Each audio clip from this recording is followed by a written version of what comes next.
Բարի երեկո, դուք դիտում եք Հորիզոնի հերթական թողարկումը։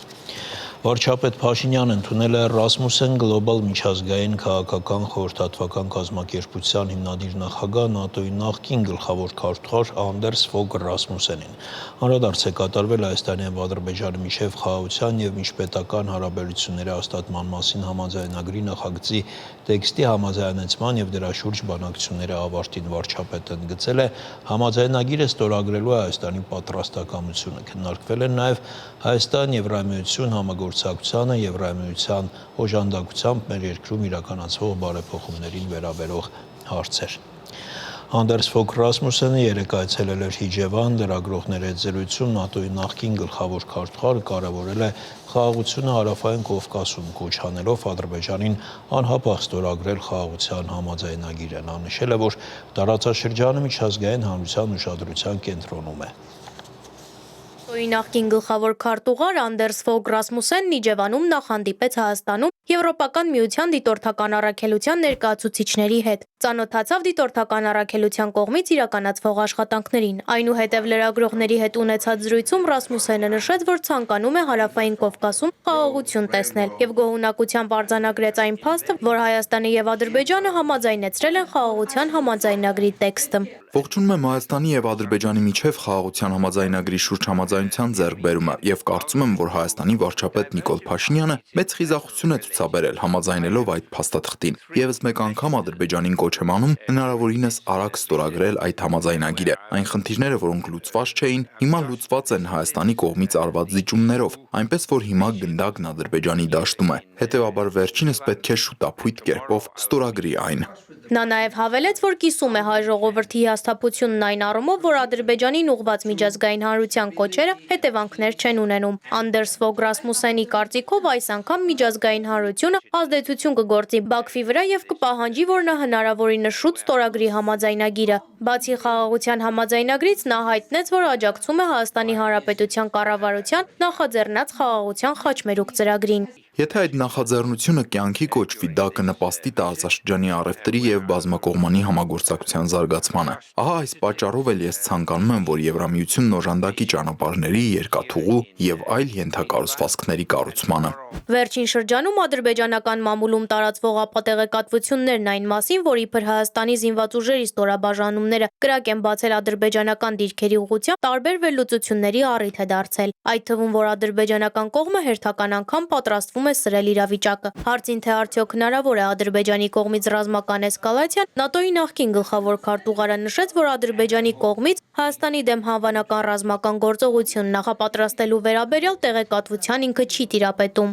Հույս ունեմ, որ միջազգային հանրությունն իր կողմից ուղերձ կհղի Ադրբեջանին, որ վերջինիս հարձակումը կամ ռազմական ագրեսիան Հայաստանի նկատմամբ չի կարող ընդունելի լինել միջազգային հանրության համար։ Անդերս Ֆոգ Ռասմուսենը հայ-ադրբեջանական սահմանից Եվրոպական միության դիտորդների հնարավոր հեռացման մասին խոսելիս նշեց, որ իր կարծիքով դա բացասաբար չի ազդի տարածաշրջանի խաղաղության վրա։ Երբ Ադրբեջանի հետ խաղաղության համաձայնագիրը ստորագրվի, դա կնշանակի փոխվստահություն երկու երկրների միջև։ Իսկ սահմանը վերահսկելու համար հետագայում կարող են օգտագործվել նաև այլ մեխանիզմներ, բայց ես համոզված եմ, որ այս հարցը կարելի է լուծել շատ իրատեսական ձևով եւ գիտեմ, որ Հայաստանի կառավարությունը ըստ էության ընդունել է այդ խնդիրը լուծելու տարբերակ։ Մեր հարցին, որ եթե կնքվի խաղաղության համաձայնագիրը, ապա ադրբեջանական կողմը արդյոք կվերադարձնի հայ գերիներին, ՆԱՏՕ-ի նախկին գլխավոր քարտուղարը նշեց, որ ապօրինի կերպով անազատության մեջ պահվող հայ գերիները պետք է անհապաղ ազատ արձակվեն, քանի որ Հայաստանի եւ Ադրբեջանի միջև խաղաղության համաձայնագրի ամբողջացումը նշանակում է, որ կողմերի միջև բանակցությունների ընթացքում բարձրացված բոլոր հարցերը լուծվել են։ Հայ գերիները պետք է անմիջապես վերադարձվեն։ Պատկերացրեք, ունենք խաղաղության համաձայնագիր, ինչը նշանակում է, որ բանակցությունների ընթացքում բարձրացված բոլոր հարցերը լուծվել են։ Ադրբեջանը կփորձի ձգձգել խաղաղության համաձայնագրի ստորագրումը, ինչի մասին վկայում է այն փաստը, որ Ադրբեջանն այժմ բարձրացրել է Հայաստանի սահմանադրությունը փոխելու պահանջը, նշեց Ռասմուսենը, հավելելով, որ նույնիսկ նման բան անելու ցանկության դեպքում սահմանադրություն փոխելը շատ բարդ ու տևական գործընթաց է լինելու։ Զվարթ Ղազարյան, Լևոն Խաչատրյան, Հորիզոն։ Ադրբեջանը այսօրևս ապատեգատվություն է տարածել, թե իբր մարտի 20-ի լույս 21-ի գիշերը Հայաստանի զինված ուժերի ստորաբաժանումները կրակ են բացել սահմանագոտու արևելյան եւ հարավ-արևելյան հատվածներում տեղակայված ադրբեջանական դիրքերի ուղղությամբ։ Հայաստանի պաշտպանության նախարարությունը հայտնում է, որ տեղեկությունը չի համապատասխանում իրականությանը, միաժամանակ հիշեցնելով, որ Հայաստանի վարչապետի աշխատակազմը առաջարկել է հրադադարի ռեժիմի խախտման դեպքերի կամ այդ մասին տեղեկությունների հետաքննության Հայաստան-Ադրբեջան համատեղ մեխանիզմ ստեղծել, ինչին մինչև օրս Ադրբեջանը չի արձագանքել։ Հայաստանի պաշտպանության նախարարությունը վերահաստատում է, որ Հայաստանի վարչապետի աշխատակազմի դիրքորոշմանը համապատասխան պատրաստ է հետաքննել Ադրբեջանի պաշտպանության նախարարության հաղորդագրությունը հիմնավորող փաստերը դրանք Հայաստանին փոխանցելու պարագայում։ Այս պայդրությամբ Ադրբեջանի Հանրապետությունը Հայաստանի Հանրապետությանը չի փոխանցել Հայաստանի զինված ուժերի ստորաբաժանումների կողմից հրադադարի ռեժիմի խախտման ոչ մի փաստական տվյալ կամ հիմնավորում նշված է Հայաստանի պաշտպանության նախարարության հաղորդագրության մեջ։ Պաշտպանության նախարար Սուրեն Պապիկյանը այսօր խորհրդարանում լրագրողների հետ ճեպազրույցի ժամանակ անդրադարձել է ադրբեջանական ապատեգատվություններին եւ սոցիալական ցանցերում տարածված այն տեղեկություններին, թե երեք Ադրբեջանը ինտենսիվ կրակոցներ է արձակել Սոտքի ուղղությամբ։ Պաշտպանության նախարարությունը արդեն գրեթե 12-րդ հերթին է տարածում, որ հայկական կողմը չի կրակում։ Ինչու ապացույցներով չեք խոսում Ադրբեջանի հետ։ Մենակ արբանյակներին նկարացնել, որ հայկական կողմը չի կրակում, որևէ գործողություն չի դիմում։ Արբանյակային նկարները չեն կարող ցույց տալ գնդակների կրակելու չկրակելու մասին։ Դրա համար պետք են տեսագրություններ։ Իսկ քանի որ մեղադրողը մենք չենք, այլ մեր հարևանները։ Մենք դրա համար ասում ենք, եթե ունեք ապացույցներ, տեսանյութեր տրամադրեք մեզ։ Մենք պատրաստ ենք ուսումնասիրել, հետաքննել։ Մինչ օրս չենք ստացել նմանատիպ արձագանք։ Իսկ ինչ եք ուզում ապացույցներով դուք խոսեք, մեր պաշտպանության Ինչի մասին խոսենք, չեղած բանի մասին, չեղած բանի ի՞նչ է ապացույցը։ Իսկ ընդհանուր առմամբ Զորքերի տեղաշարժ կա թե Ոչ, չկա։ Սահմանության ինչ է նշանակում։ այսինքն պատերազմի վտանգ դուք չեք տեսնում։ Ես չեմ կարող գնահատական տալ, թե ինչու է տարածվել նման տեղեկատվություն, մենք մի վարքյան։ Սա մեր գնահատականն է եղած փաստերի հիման վրա։ Եթե կլինեն փաստեր, մենք պատրաստ ենք ուսումնասիրել, հետաքննել։ Հարցեր գործընկեր կա, արդյոք ռազմական գործողություն։ Հարգելի գործընկերներ, բայց հիմա հարցը այստեղից է։ Հարգելի գործընկերներ, որպեսզի նման գնահատական տամ, պետք են հետախուզական տվյալներ։ Այս պահին գետնի վրա նման երևույթ տեսանելի չէ։ Մամուլում տեղի ունեցող ապատեղեկատվությունը նրա մասին, որ տեղի են ունենում կուտակումներ, զորքերի տեղաշարժեր, պաշտպանության նախարարությունը չի հաստատում։ Բոլոր վտանգավոր կրակոցները, խախտումները, որոնք ուղղված են մեր դիրքերի վրա, մեր անձնակազմի վրա, մշտապես պաշտպանության նախարարության կողմից տրվել են հաղորդագրություններ եւ բացատրություններ։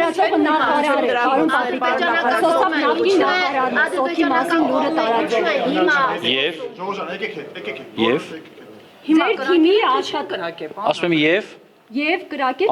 անկախ նախկինում ունեցած պաշտոնից, ներկա պաշտոնից, ես ասում եմ պաշտպանության նախարարությունը մի քիչ առաջ է հայտարարությամբ հանդես եկել կամ մի ժամ առաջ, որ մեր հարգելի գործընկերները միայն տարածեն ճշտված տեղեկություններ, իսկ տեղեկությունները ճշտված են, եթե դրանք ճշտված են պաշտպանության նախարարության հետ։ Հարձակման հավանականությունը բարձր գնահատելու համար անհրաժեշտ բոլոր փաստերի եւ ազդակների համախումբը այս պահին բացակայում է, սակայն իրավիճակը արագ է փոխվում եւ մենք հետեւում ենք դրան ազգային ժողովում լրագրողների հետ ճեպազրույցում ասել է արտաքին հետախուզության ծառայության պետ Քրիստինե Գրիգորյանը արձագանքելով հարցին, թե այս պահին կա ադրբեջանական կողմից հարձակման հավանականություն։ Անդրադառնալով հարցին, թե որ երկրներն են, որոնք վտանգում են Հայաստանի ինքնիշխանությունը, Գրիգորյանը պատասխանել է, որ Հայաստանի անկախության եւ սուվերենությանը սպառնացող վտանգները գալիս են մի քանի երկրներից, սակայն չի մանրամասնել, թե որ երկրների մասին է խոսքը։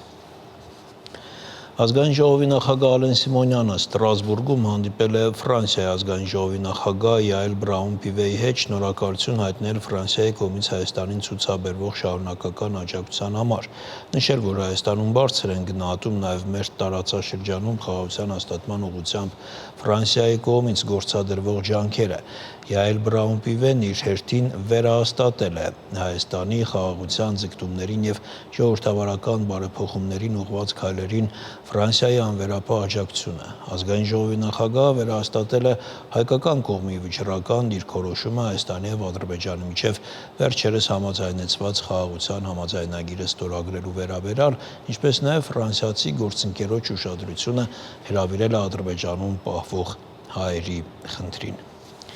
Ազգային ժողովի նախագահ Ալեն Սիմոնյանը նաև ելույթ է ունեցել Եվրախորհրդի խորհրդարանների նախագահների ժողովրդավարության պաշտպանություն թեմայով համաժողովում։ Նա անդրադարձել է մեր տարածաշրջանում ստեղծված իրավիճակին եւ հայ-ադրբեջանական խաղաղության գործընթացին։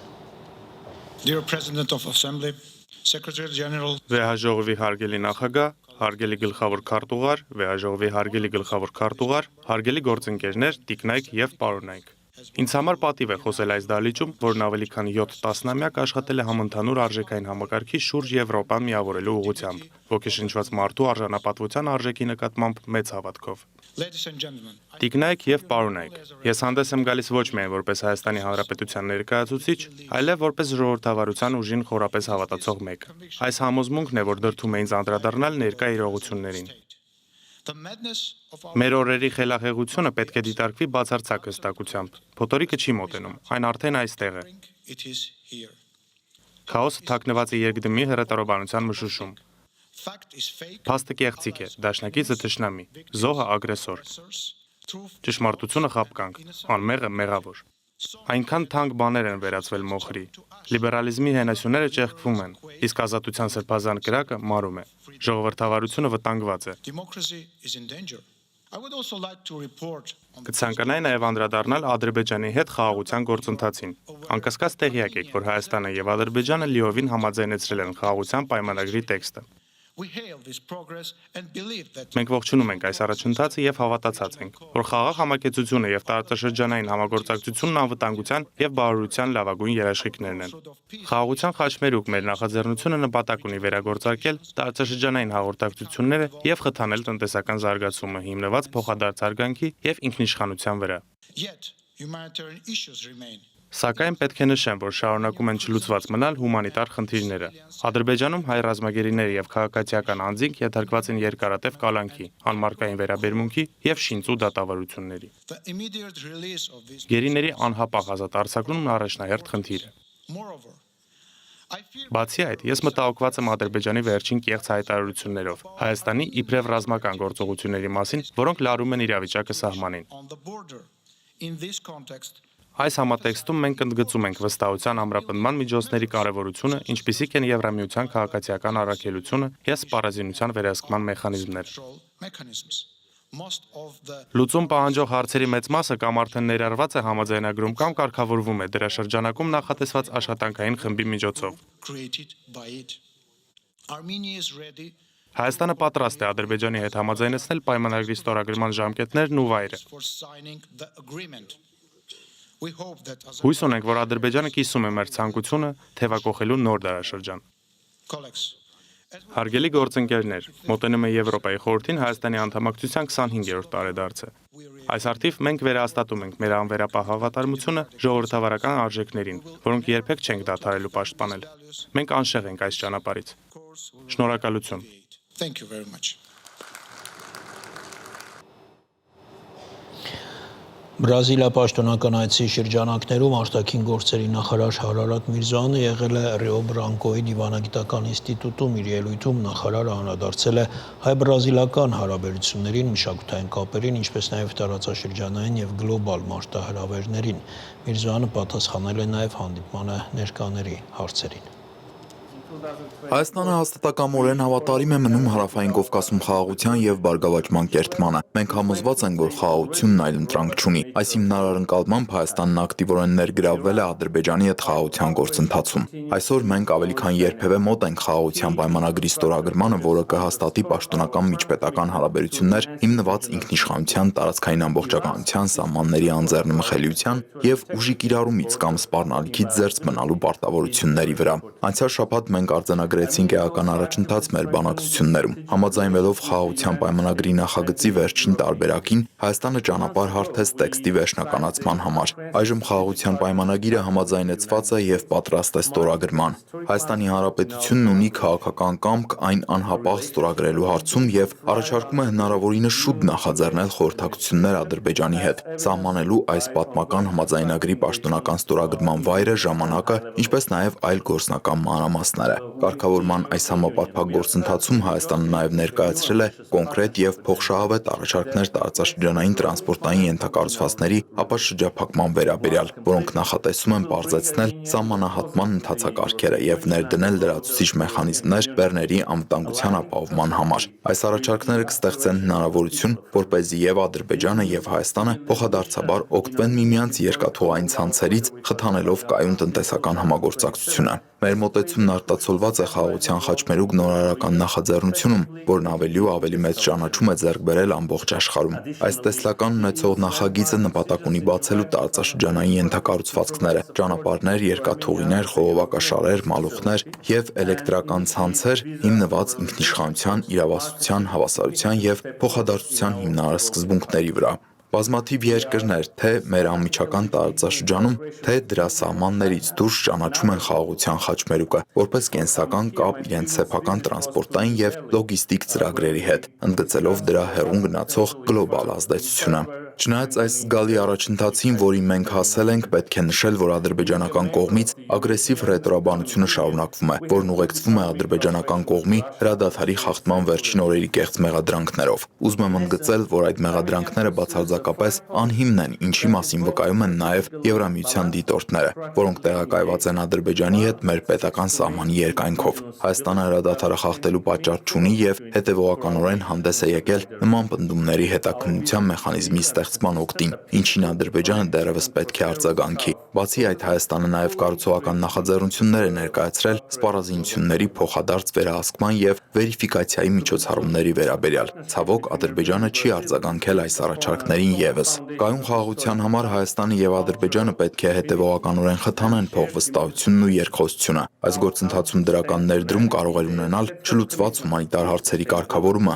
ներառյալ հայ ռազմագերիների եւ մյուս պահվող անձանց ազատ արձակումը, ինչպես նաեւ անհայտ կորածների եւ բռնի անհետացումների դեպքերի արդյունավետ քննությունը։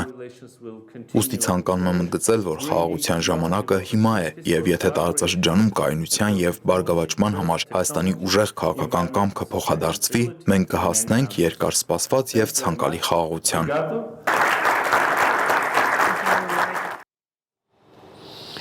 Հաղորդվեց հորիզոնի այս թողարկումը, կվերադառնանք մի քանի րոպեից։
Հայ-թուրքական սահմանի մարմարը անցակետը այսօր ժամանակավորապես բացվել է կողմերի միջև ձեռք բերված համաձայնության շրջանակներում։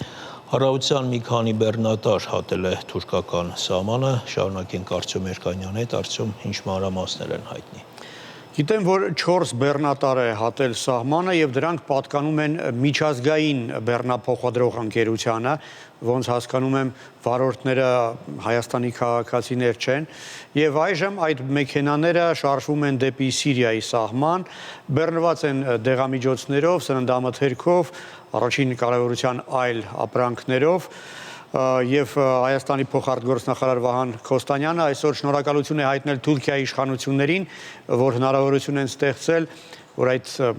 մարդասիրական օգնությունը Սիրիա հասցվի ցամաքային ճանապարհով։ Հիշեցնեմ, Հայաստանի կառավարությունը մարտի 20-ին կայացած նիստում որոշել էր ժամանակավորապես բացել, այսինքն գործող դարձնել Մարմարայի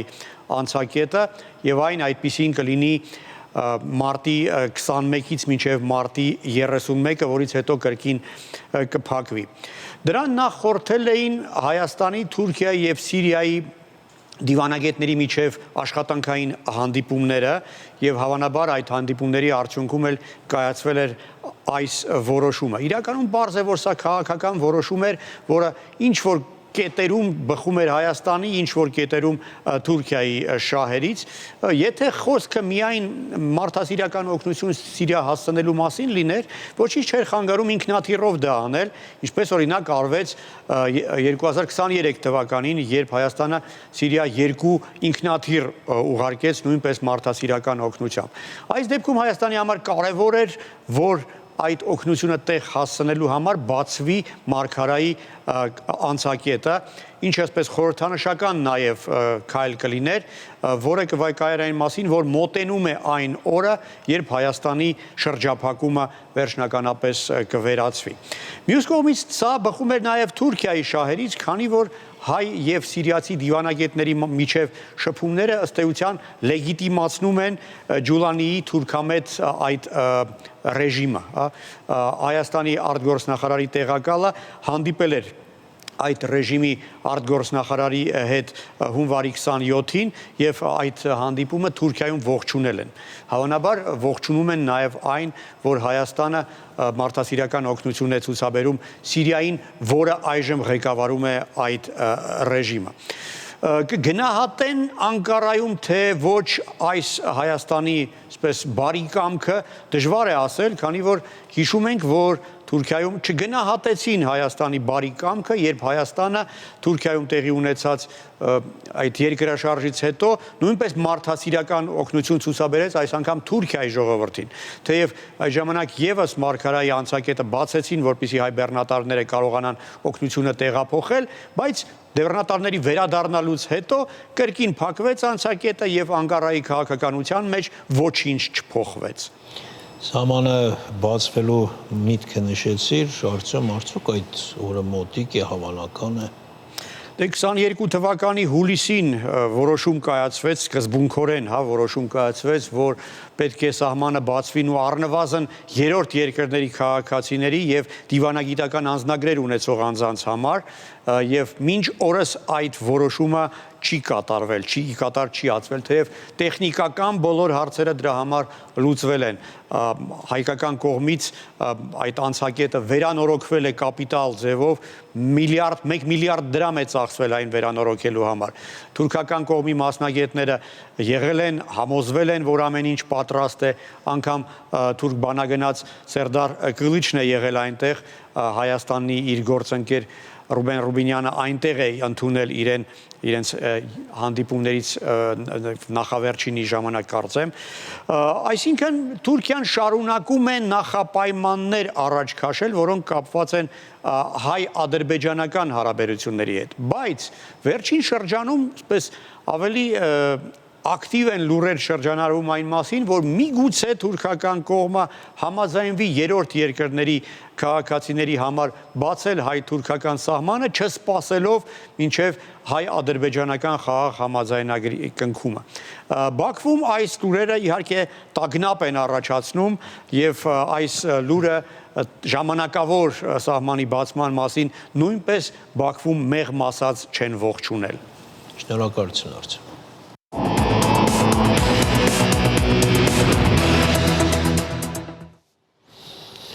Եվ թողարկման այս հատվածում միջազգային նորություններն են։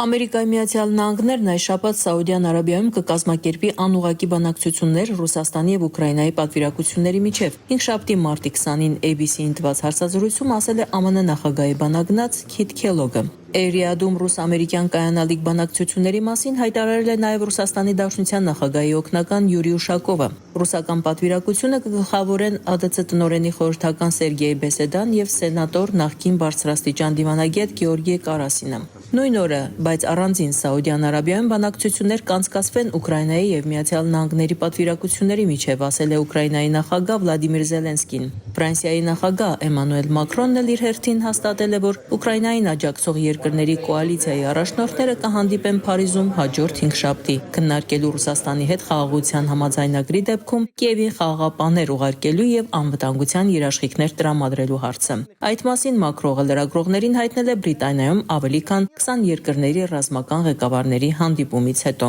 Հունգարիայի վարչապետ Վիկտոր Օրբանը հերթական անգամ խաթարել է Ուկրաինայի վերաբերյալ Եվրամիության բոլոր 27 երկրների եւ կառավարությունների ղեկավարների համատեղ հռչակագրի ընդունումը, հայտնում է Դոյչե Վելեն։ Իր թվիթերում Օրբանը գրել է. «Վետո, բավական է, մենք հունգար ժողովրդին կհարցնենք Եվրամիությանը Ուկրաինայի անդամակցության մասին։ Մինչ այս պահը մենք չենք կարող աջակցել որևէ ընդհանուր դիրքորոշման այս հարցում»։ Հռչակագիրը հրապարակել են Եվրամիության երկրների 26 պետությունների եւ կառավարությունների ղեկավարները։ Փաստաթուղթը պարունակում է հայտարարություններ ի պաշտպանություն Կիևի։ Հռչակագիրը ստորագրած երկրները կոչ են արել անհապաղ ակտիվացնել ջանքերը Ուկրաինայի հրատապ ռազմական եւ պաշտպանական կարիքները բավարարելու համար։ Նշվել է նաև Եվրամիության արտաքին գործերի եւ անվտանգության քաղաքականության հարցերով գերագույն հանձնակատար Կայա Կալասի նախաձեռնությունը, որն այս տարի պահանջում է Ուկրաինային 5 միլիարդ եվրո հատկացնել հրետանային զինամթերքի համար։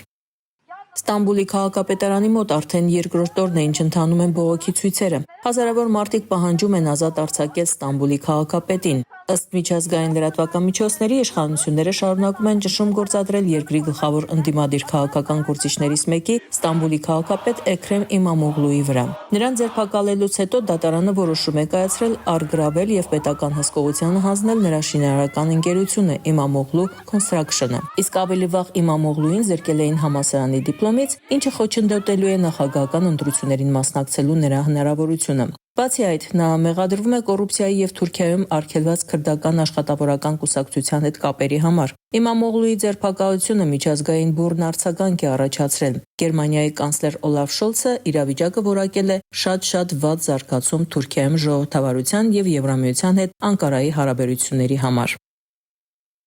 Դոնալդ Թրամփը հրաման է ստորագրել, որով սկսվել է ԱՄՆ կրթության նախարարության վերահսկման գործընթացը։ Սա նրա նախընտրական խոստումներից մեկն էր։ Հրամանի ստորագրումը տեղի ունեցավ Սպիտակ տանը, որին հրավիրված էին նահանգապետեր, պետական կրթության պաշտոնյաներ եւ դպրոցականներ։ Օվալաձև աշխատասենյակում կառուցվել է մի ամբողջ դպրոցի դասասենյակ Թրամփի համար առանձին գրասեղանով։ Չնայած կրթության վարչությունը ոչ ոքի չի վերապատրաստում, այն պահպանում է 80-ից ավելի աշխատակիցներով հասարակության հետ կապերի բաժին տարեկան ավելի քան $10 միլիոն արժողությամբ, ասվում է հրամանում։ Կրթության դեպարտամենտի փակումը երեխաներին եւ նրանց ընտանիքներին հնարավորություն կտա խուսափել ձախողված ու բյուրոկրատացված համակարգից, նշվում է հրամանի հիմնավորման մեջ։ Հինգշաբթի օրը Հյուսիսային Կորեայի առաջնորդ Կիմ Չեն Անը ներկայ է գտնվել երկրի նորագույն զենիթահրթիռային համակարգի փորձարկմանը։ Ռոյթերսի հաղորդման որոշ փորձագետներ կարծիք են հայտնել, որ Փենյանը տեխնիկական օգնություն է ստանում Ռուսաստանից նման համակարգերը կատարելագործելու համար։ Փորձարկումը հաջող է անցել, հայտնել է հարավկորեական Յոնհեփ գործակալությունը։ Իսկ Հյուսիսային Կորեայի լրատվամիջոցները հրապարակել են նաև լուսանկարներ, որոնցում երևում է, որ հրթիռը խոցել է թիրախը։ Լոնդոնի Heathrow օդանավակայանը այսօր ամբողջ օրը փակ կլինի էլեկտրաէներգիա մատակարարող մոտակա ենթակայանում բռնկված հրդեհի պատճառով։ Հրդեհի պատճառն անհայտ է։ Heathrow-ն Լոնդոնի ամենամեծ օդանավակայանն է։ Այն աշխարհի 5-րդ ամենաբանուկ օդանավակայանն է եւ խոշորագույններից մեկը Եվրոպայում։ Լոնդոնի հրշեջ բրիգադը հայտնել է, որ մոտ 70 հրշեջներ պայքարում են բռնկված հրդեհի դեմ։ Ալա Ղալաչյան, Հորիզոն։ Առաջ այսքանը կհանդիպենք ժամը 22-ին։